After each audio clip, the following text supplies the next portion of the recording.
All right, folks, welcome to Fish and Cheese. Today we're going to be doing a replacement of an old thermostat with a new modern smart thermostat, and we'll walk you through all of the steps. So you'll start by looking for tabs underneath that have a little cutout for your fingers to slip in.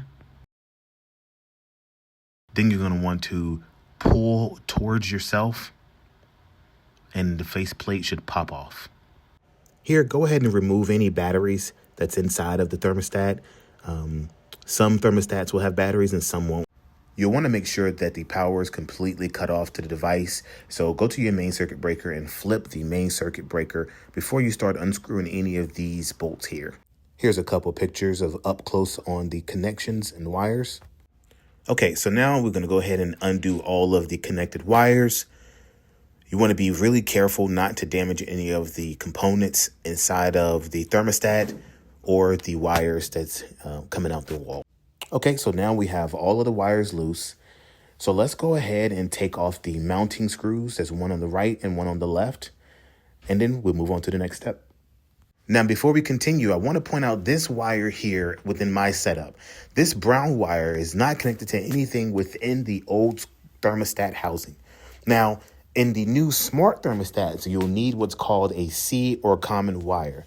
This could be our C or common wire, as it's not currently hooked up to anything within the old thermostat. And if you can see here, the C port has no terminals to be utilized for this old school thermostat.